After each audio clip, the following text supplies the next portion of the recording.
ध्यानाभ्यास के इस लोकोत्तर अनुष्ठान में आप सभी का हार्दिक स्वागत है। कृपया अपने नेत्रों को बंद कर लीजिए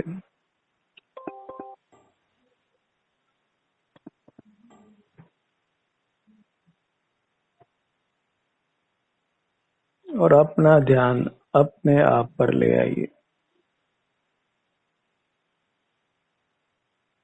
क्योंकि सुख बाहर नहीं है, अपने शरीर के बाहर नहीं है, अपने शरीर में ही है, इसलिए नेत्रों को खुला रखने से कोई लाभ नहीं है। नेत्र मूर्त पदार्थों को देखते हैं जिनमें सुख नहीं है, किंतु उनसे सुखी होने का भ्रम उत्पन्न होता है।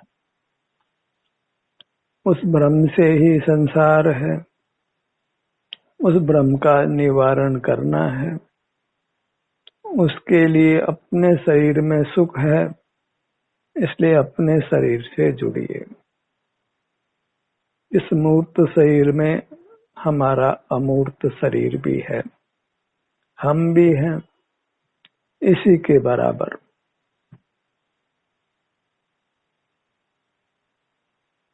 क्योंकि हमारी अमूर्त काया या हम सुख के बने हुए हैं, इसलिए सुख के लिए हमें कहीं इधर उधर देखना नहीं है, अपने को ही पा लेना है।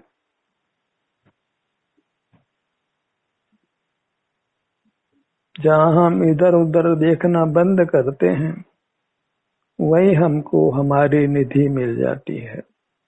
हम स्वयं अपने आप को पा लेते हैं, माने सुख को पा लेते हैं। लोक में एक भी प्राणी ऐसा नहीं है जो शारीरिक स्वास्थ्य को नहीं चाहता हो।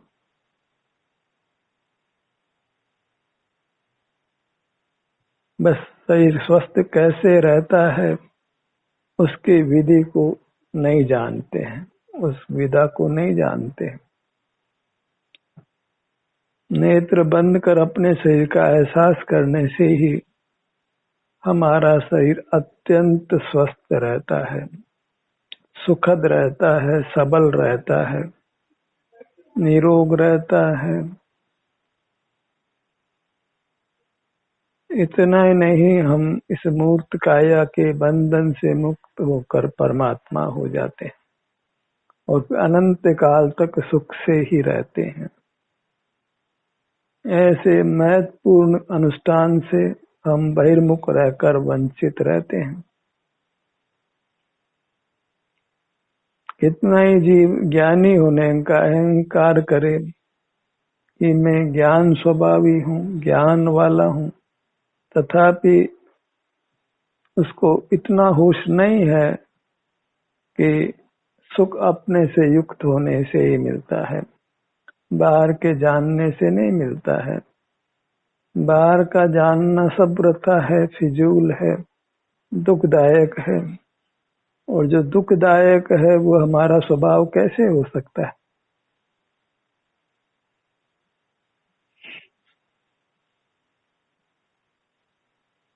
शरीर में जो सुख दुख का अनुभव होता है उसके लिए किसी ज्ञान की आवश्यकता नहीं होती है। पशु पक्षी भी स्वस्थ होते हैं तो सुख का अनुभव करते हैं स्वतः अपने आप ही, कोई ज्ञान की जरूरत नहीं होती है। बस ज्ञान का मद जरूर होता है, ज्ञान का अहंकार होता है। ज्ञान का ये अहंकार लिए बैठा ये जीव, इसको मालूम नहीं कि जन्म से पहले कहाँ था और जन्म के बाद कहाँ जाएगा। बचपन में भी अबोध ही रहा और वृद्धावस्था में ही कितने जीवों की स्मृति कमजोर हो जाती है, इंद्रियां शिथिल हो जाती है।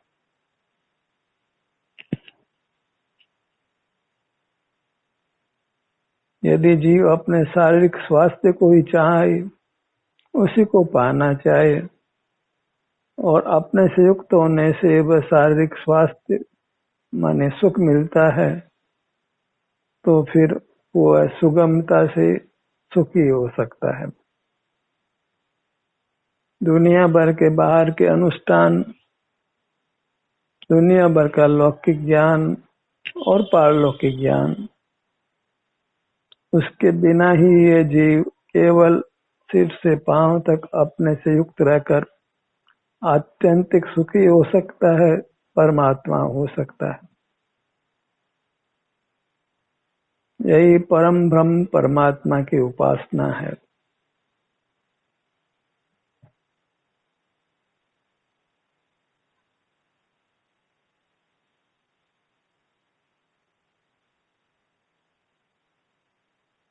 एक भीतर चाह जगाइए अपने से युक्त रहने की, अपने शरीर का एहसास करके अपने शरीर को निरोग सबल सुखद बनाने की, और उस दिशा में प्रयत्न करिए। फिर देखिए जीवन कितना मांगलिक होता है, सुखद होता है, निष्कषाय होता है, निष्पाप होता है। जीवन आनंद से भर जाता है। बाहर के वृथा प्रयत्नों से सिवाय दुर्गति के कुछ नहीं होता है।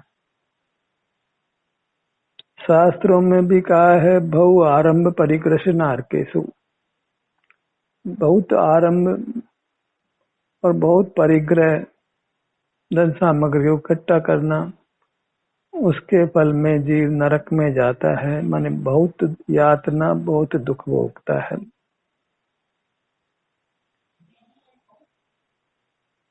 एक ही परिग्रह हो, वो अपनी अमूर्त काया का हो। परिग्रह माने चारों ओर से अच्छी तरह से ग्रहण करना, अपने को अच्छी तरह से ग्रहण करिए। अपनी अमूर्त काया ही अपना परिग्रह हो, जिसमें इंद्रिय व्यापार नहीं हो, मन का व्यापार नहीं हो, बुद्धि का विलास नहीं हो, कुछ स्मृति का कार्य नहीं हो, कुछ काय चेष्टा वचन चेष्टा नहीं हो। ऐसी ये दिव्य काया ही हमारा परिग्रह हो, उसी का हमें अच्छी तरह ग्रहण हो। फिर देखिए आप वाकई सुखी होते हैं, परम सौख्य का अनुभव करते हैं, परमात्मा होते हैं। जो परमात्मा हुए हैं उनके पास कौन सा परिग्रह है। मूर्त काया ही नहीं है, अणु मात्र का परिग्रह नहीं है, और किंचित भी इंद्रिय ज्ञान मूर्त पदार्थों का ज्ञान नहीं है। कोई बुद्धि का विलास नहीं है, कोई मानसिक विकल्प नहीं है, कोई इंद्रिय ज्ञान नहीं है, और सारा जगत उनको नतमस्तक होता है। ये अलग बात है कि ये मोही जगत परमात्मा के स्वरूप को यथार्थ नहीं जानता है, उनके संबंध में अनेक मिथ्या कल्पनाएं करता है। परमात्मा को देखा नहीं है, पर जैसा सुनता आया है, पढ़ता आया है, वैसे ही कोई परमात्मा की कल्पना अपने मन में कर लेता है। कोई परीक्षा नहीं करता है, जो पढ़ा लिखा उसकी सुना उसकी, ब्लाइंड फॉलोअर होता है। परमात्मा के स्वरूप में अधिकांश जीव ब्लाइंड फॉलोअर हैं, जो कुछ सुन लिया गया है, पढ़ लिया गया है, बचपन में पढ़ा दिया गया है, बिना किसी परीक्षक बुद्धि के उसको स्वीकार करता है, भेड़ चाल की तरह से।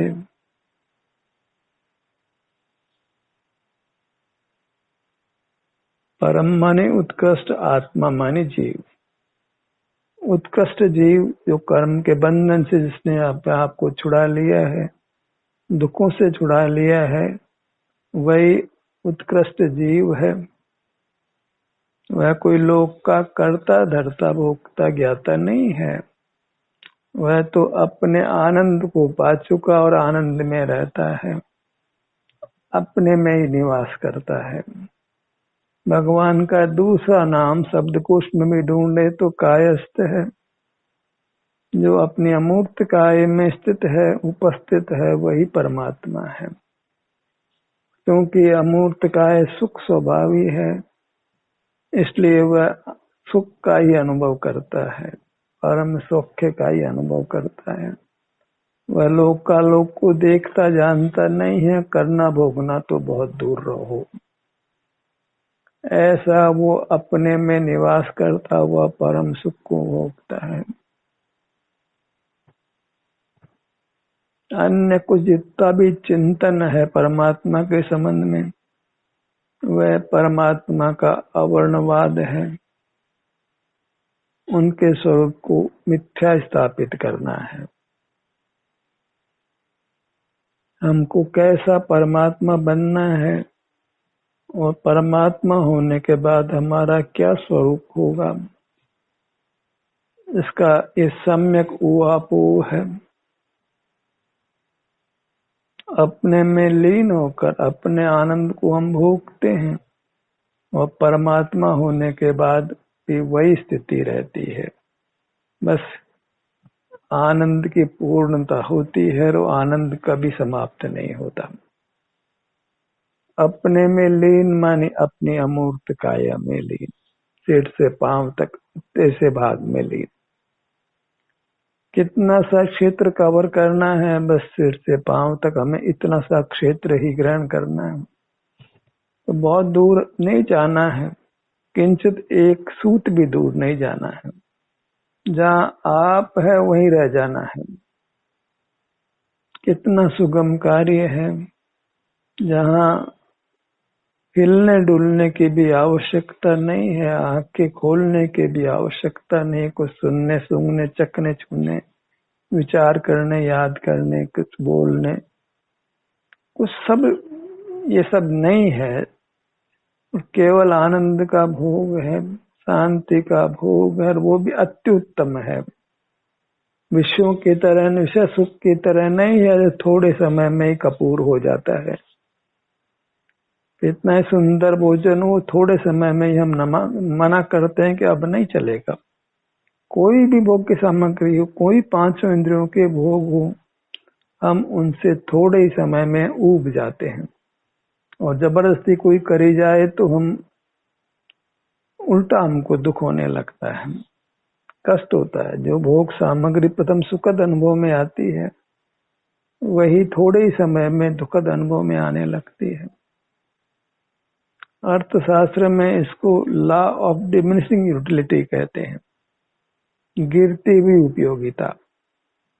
जो जो एक वस्तु का हम सेवन करते हैं, उत्तरोत्तर उसमें सुख कम होते होते, विषय सुख कम होते होते फिर दुख में बदल जाते हैं। नेगेटिव यूटिलिटी, माइनस में सुख मिलने लगता है, माने दुख मिलने लगता है। एक ही गाना बार बार कानों में पड़े तो बहुत तकलीफ होने लगती है।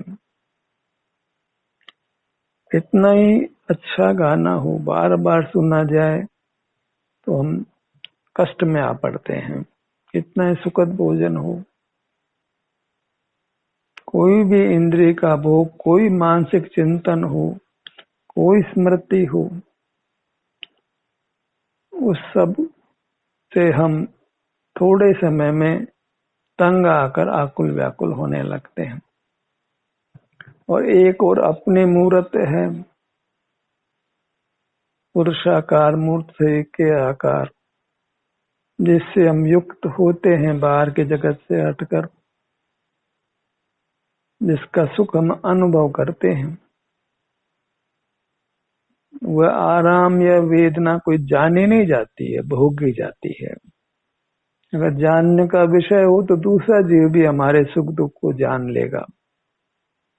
सुख दुख ज्ञान का विषय नहीं है, वेदन सुख दुख स्वयं सुख दुख ही है, उसको किसी ज्ञान की आवश्यकता नहीं है। ज्ञान का बहुत पक्षपात है, अपनी सीमा से पार है, और इस कारण से जीव निरलगल रूप से, उच्छृंखल रूप से बहिर्मुख रहता है। कितने ही धार्मिक क्रियाकांड करके भी वह अपने तत्व को, अपने सुख को नहीं प्राप्त करता है। जहाँ ज्ञान का कोई काम नहीं है, अपितु ज्ञान का निग्रह है, वहाँ अपने सुख का आस्वादन होता है। जब सकल जानना बंद करते हैं तो हम हमारी मूर्त का सुख हमें अनुभव में आता है। तो जहाँ जहाँ ज्ञान की प्रवृत्ति है वहाँ वहाँ मोह का राज्य है, राग द्वेष है, कषाय है, पाप है, आकुलता है। और जहाँ हम ज्ञान का निग्रह करते हैं वहीं आनंद का साम्राज्य है, मोक्ष का स्वरूप प्रकट होता है, परमात्मा रूप प्रकट होता है। क्योंकि अनादि से हम ज्ञान के पक्ष में हैं, आज भी हैं, इसीलिए तो अंतर में स्थिति नहीं हो पाती है। पुनः पुनः उपयोग बाहर आता है। शिकायत रहती है कि हमारा मन भटक जाता है, ध्यान में हम च्युत हो जाते हैं। च्युत क्यों न हो जब ज्ञान का पक्ष हृदय में पड़ा है, जब हमें ज्ञान करने में खेद ही नहीं बढ़ता है, अपितु वो स्वभाव लगता है, जीवन का स्वरूप लगता है, तो फिर वो ज्ञान क्यों न प्रकट होगा। जिस ज्ञान को हम यश देते हैं, सम्मान करते हैं, अपना स्वरूप मानते हैं, तो वह फिर हमारी छाती पर खड़ा रहता है और हम अपने आनंद को नहीं भोग पाते हैं। या तो ज्ञान में खड़े रहें या फिर अपने आनंद को भोग लें, दोनों बातें संभव नहीं है। सारा ही जगत का प्राणी मनुष्य तो जोड़ बाकी में लगे रहते हैं, लाभ हानि का ही विकल्प करते रहते हैं, सुबह से लेके शाम तक। कहाँ उनको अपने आनंद को भोगने की फुर्सत है। ज्ञान से फुर्सत हो तो आनंद मिले। लक्ष्मी और सरस्वती ये दो रानियां दो देवियां पूजी जाती है समग्र लोक के द्वारा,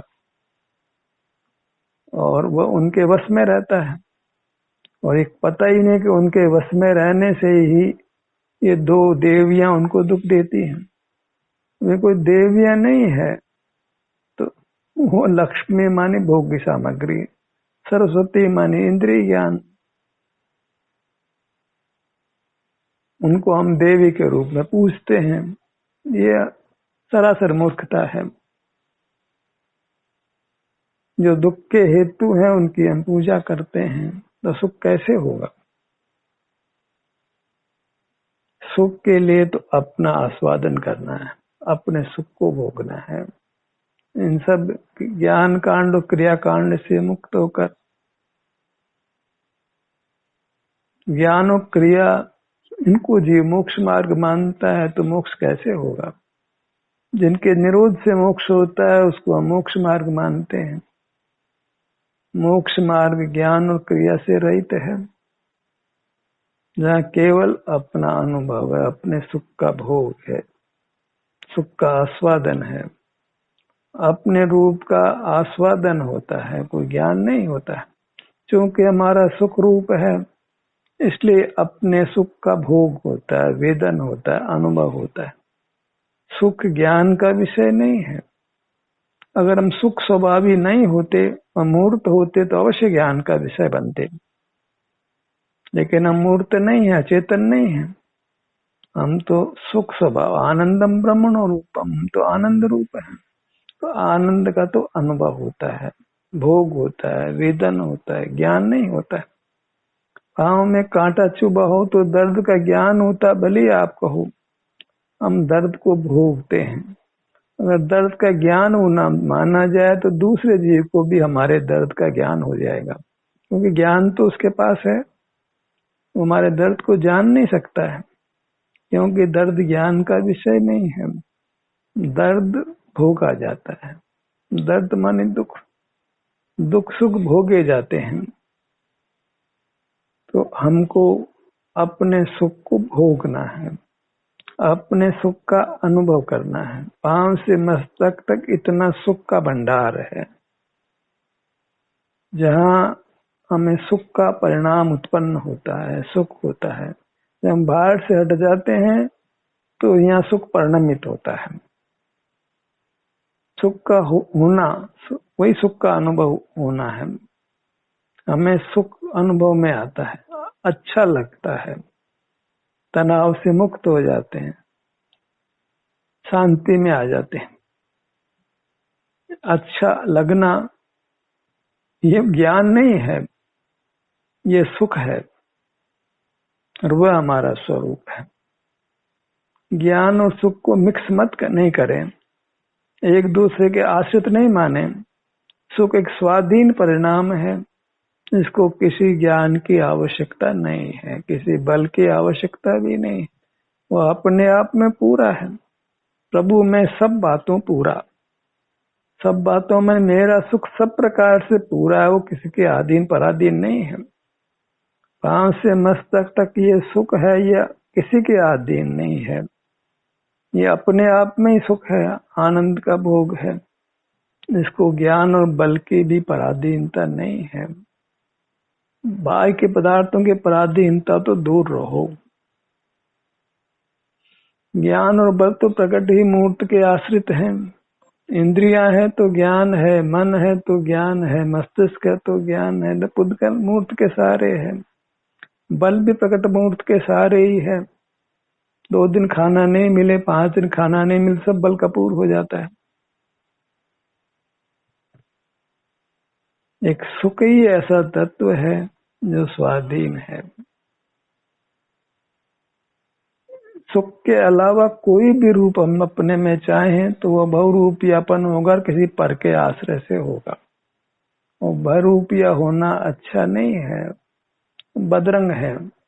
जी को अपने रूप में, शुद्ध रूप में देखो, उसको अपने सुख रूप में देखो। हमें सुख की तो कामना है। जो जगत का ज्ञान करता है तो सुख के लिए ही करता है। सुख मिलता नहीं, अलग बात है, खाली लौट कर आता है। चलो घर चलें वापस। ये घर क्यों चलना चाहते हो? ज्ञान करते रहो ना बाहर। हम थक जाते हैं और घर आते हैं, सब ज्ञान को बंद कर देते हैं, विश्राम करते हैं थोड़ी देर, तो हमको शांति मिलती है। वह विश्राम असल में जब हम शवासन में लेटकर मानो अपने में ही विहार करते हैं, सिर से पांव तक योग निद्रा करते हैं, अपने का अनुभव करते हैं, तो हमको विश्राम मिलता है। निद्रा से भी पूरा विश्राम नहीं मिलता है, क्योंकि मन इंद्रिया व्यापार नहीं करते निद्रा में, लेकिन मस्तिष्क पूरा काम करता है। हम बहिर्मुख पूरे रहते हैं, किंचित भी अंतर्मुख निद्रा में नहीं होते, तो सुख कैसा है निद्रा में? जागते हुए ही जब जीव सारे जगत से मुंह फेर लेता है, तो उसको अपने रूप का स्वाद आता है, अपने आनंद का स्वाद आता है। बाहर से थक करके जीव बाहर को छोड़ते तो है ही, और शांति का अनुभव भी करते हैं। किसी भी क्रियाकलाप में लगे हों बाहर, और उस क्रियाकलाप से मुक्त होते हैं, तो शांति का अनुभव करते हैं। मानो क्रियाकलाप हमको दुख देता है, तब तो उसके अभाव में, उसके बीत जाने पर सुख का अनुभव होता है। बच्चा भी पढ़ लिख कर तंग आकर के फिर आराम करता है, तो वो सुख का अनुभव करता है। निरंतर कौन पढ़ना चाहता है? थक ही जाता है पढ़ करके। तनाव में आ जाते हैं बच्चे, रात को रटे दिन को सफा। ज्ञान करते करते वो ज्ञान कहाँ स्थायी रह पाता है, भूल जाते हैं। ज्ञान ही अपना स्वरूप हो तो जो कुछ ज्ञान किया उसका विस्मरण नहीं होगा, पर विस्मरण करके तो हम शांति पाते हैं। सब कुछ ज्ञान में पदार्थ आते रहे तो शायद हमको चैन नहीं मिलेगा, शांति नहीं मिलेगी। सब कुछ भूल के हैं तब तो नींद आती है हमारे को। सब जगत के पदार्थों को हम जानते रहे तो नींद भी नहीं आ पाएगी। अपना सुख का अनुभव तो बहुत दूर रहो। ये सब हमको अपने सुख स्वभाव की महिमा जानने के लिए है, ताकि हम अपने से संलग्न रह सकें। बाहर के ज्ञान क्रियाकलाप में अमूल्य मनुष्य जीवन जाता है, इसका हमको खेद नहीं लगता है। जो मनुष्य जन्म नारायण बनने के लिए, परमात्मा बनने के लिए मिलता है, वो ज्ञान क्रिया में नष्ट हो जाता है, परिग्रह में नष्ट हो जाता है। परिग्रह करना था खुद का और परिग्रह करने लगे पर का, विपरीत रास्ते चल पड़े। जाना तो था दिल्ली, चल पड़े बंबई के रास्ते पर, अहमदाबाद के रास्ते पर। तो दिल्ली तो आने वाली नहीं, पहुंचना था अपने पास, पहुंच रहे हैं पर के पास, और पर के पास पहुंचकर ही हम सुख सा लगता है हमारे को, मोह के उदय से मिलजुल कर हम शांत सुख का अनुभव करते हैं। ये सब कुछ विषय सुख है जिसमें हम अपने आप को भ्रम में रखते हैं। विषय सुख, बाह्य संयोगों में सुख की भ्रांति होना, उससे अपने आप को सुखी करने का प्रयत्न करना, और वहां जगत के साथ मेलजोल में विसंवाद भी होता है। हंसते हंसते बात करते करते आपस में विरोध भी खड़ा हो जाता है। बहिर्मुखता में कब कौन कितना अधिक समय तक शांति में रह सकता है। सब प्रकार से ऊहापोह कर लीजिए, ज्ञान मिला तो इतना ऊहापोह कर लीजिए, पर इस ऊहापोह को भी छोड़कर शांत हो जाइए, अपने आनंद को भोगिए। सिर से पांव तक आप एकांतिक आनंद हैं, अनुभव करके देख लीजिए। सिर से पांव तक आकर देखिए आपको शांति का अनुभव होता है कि नहीं होता है। किसी पूछना नहीं है, कोई आगम की दुहाई नहीं लेनी है, किसी त्यागी मुनि संत के पास जाकर पुष्टि नहीं लेनी है, किसी विद्वान के पास जाकर पुष्टि नहीं लेनी। तुम स्वयं निर्णायक हो, खुद निर्णय कर सकते हो। तो मनुष्य हो, तुमको इतनी काबिलियत है, योग्यता है। अपने अनुभव से जानो कि मैं सिर से पांव तक अपने सन्मुख होता हूँ, जगत से विराम लेकर जब अपने पास होता हूँ, अपने में ही उपस्थित होता हूँ, तो मुझे निराकुलता होती है कि नहीं होती है। कुछ अच्छा लगता है कि नहीं लगता है। नहीं भी लगता हो तो कुछ देर ठहर कर देखिए। गर्म पानी को सीधा फ्रिज में रखो तो एकदम ठंडा नहीं होता है। बाहर के तनाव से भीतर आते तो एकदम शांति नहीं होती है। थोड़ा ठहरिए, इस आनंद समुद्र में थोड़ा रुकिए, आपको आनंद होगा। फ्रिज में गर्म वस्तु भी रख दी तो वो ठंडी होगी, नहीं होगी सो नहीं है। आप कितने भी आकुल व्याकुल रहे हों, कितने ही अस्वस्थ भी रहे हों, आप सिर से पांव तक ठहरिए। सब मानसिक तनाव भी नष्ट होगा, शारीरिक भी कष्ट भी समाप्त होगा। जितने कुछ बहिरंग प्रतिकूलताएं हैं वो सब बहिर्मुखता से अनुभव में आती है। जहाँ बहिर्मुखता छोड़ते हैं, पर का चिंतन छोड़ते हैं, तहाँ हमें अपने रूप का आस्वादन होता है और सब प्रतिकूलताएं कपूर हो जाती हैं और एक अपूर्व आनंद का वेदन रह जाता है। एक परमात्मा का रूप प्रकट होता है, अंश में प्रकट हो। हम स्वयं भगवान बनने की ओर आगे बढ़ते हैं, परमानंद का भोग करते हैं। बस अपने में ठहरने का प्रयत्न करिए। बाहर के काम 24 घंटे नहीं रहते हैं। जब भी समय हो तब अपने को बाहर से हटाकर, इंद्रिय ज्ञान से हटाकर, मानसिक विकल्पों से हटाकर, स्मृति ज्ञान से भी हटाकर आप अपने में आ जाएंगे और आपको सुख का आस्वादन होने लगेगा, स्वास्थ्य का अनुभव होने लगेगा। तब आप पाएंगे कि आप शारीरिक रूप से, मानसिक रूप से अच्छे हो गए हैं और एक जीवन को एक सम्यक दिशा मिल गई है, जिस दिशा के बल पर आप अल्पकाल में परमात्मा होंगे। ध्यान का सत्र यहीं समाप्त होता है। आपकी सहभागिता के लिए धन्यवाद।